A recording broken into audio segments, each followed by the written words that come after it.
नमस्कार. कल्पनाच्या स्वयंपाकघरामध्ये तुम्हा सर्वांचे मनपूर्वक स्वागत करते. तर बुलढाणा जिल्ह्यातील स्पेशल अशी मिरचीची भाजीची रेसिपी आपण आज पाहणार आहे. काही भागामध्ये याला डाळ गंडोळी सुद्धा म्हटले जाते. तर पावसाच्या वातावरणामध्ये आंबट चुका हा खूप मोठ्या प्रमाणात उपलब्ध असतो. त्यामुळे बुलढाणा जिल्ह्यामध्ये जर काही कार्यक्रम असेल तर मिरचीची भाजी ही ठरलेलीच असते. तर चला रेसिपीला सुरुवात करूया.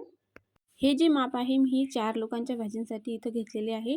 तर इथं मी अर्धा पाव आंबट चुका घेतलेला आहे, अर्धी वाटी आणि थोडीशी जास्त अशी तूर डाळ घेतली आहे, 1 टमाटर आणि 9-10 मिरच्या. तर आपण हे व्यवस्थित चिरून धुवून घेऊ. तर इथं पाहू शकता तुम्ही मी कुकरमध्ये डाळ धुवून घेतलेली आहे. तर आता इथं टमाटर, मिरची आणि आंबट चुका बारीक चिरून घेतला आहे, तो याच्यामध्ये टाकून देऊ. कुकरमध्ये 1 ग्लास पाणी टाकायचं आहे आणि आपल्याला कुकरला 4 शिट्ट्या लावून घ्यायच्या आहेत. तर इथं मी कुकर गॅसवर ठेवलेला आहे. तर आता आपण भाजीची तयारी करू.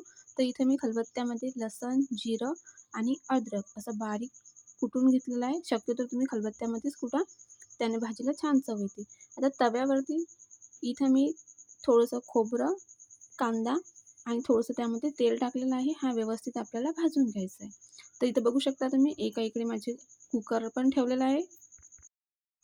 याच तव्यावरती आपण थोडासा खडा मसाला टाकून घेऊ. त्यालासुद्धा आपल्याला व्यवस्थित भाजून घ्यायचा आहे.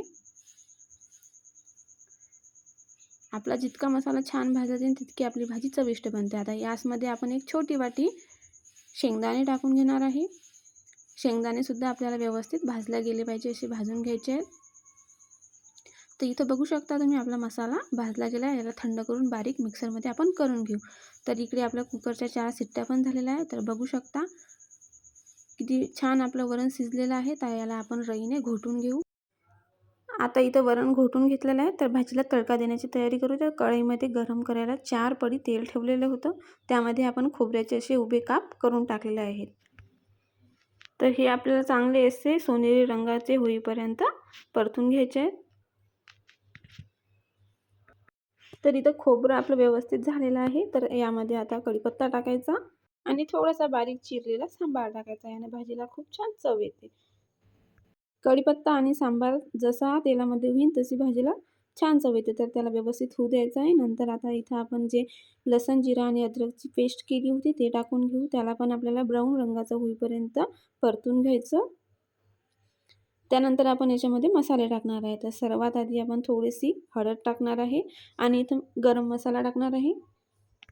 इथं मी महाराजा गरम मसाल्याचा वापर केलेला आहे. बुलढाणा जिल्ह्यामध्ये महाराजा मसाला हा खूप प्रमाणात चालतो, त्यामुळे मी इथे त्याचा वापर केलेला आहे. तर यामध्ये मी जे वाटण आपण तयार केलेलं होतं कांदा खोबरं ते टाकून घेणार आहे.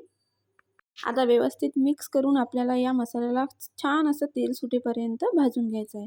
तर तुम्हाला मी दाखवते मी कोणता मसाल्याचा वापर केला आहे. तर तुम्ही बघू शकता इथं महाराजाचा पॅकेट आहे, 10 रुपयाला मिळून जाते. कोण्याही किराणा दुकानात तुम्हाला मिळेल.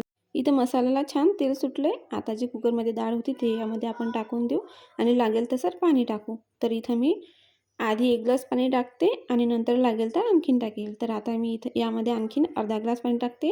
मिरचीची भाजी ही थोडीशी पातळच असते. जर तुम्ही पोळीसोबत खात असाल तर थोडी घट्ट ठेवायची आणि जर तुम्ही भाकरीसोबत खाणार असाल तर थोडीशी पातळ. आता यामध्ये मीठ आणि सांबार टाकू. याला एक उकळी आणून घेऊया. जर तुम्ही भाकरीसोबत खाणार असाल तर काला मोडून खा, अप्रतिम लागते.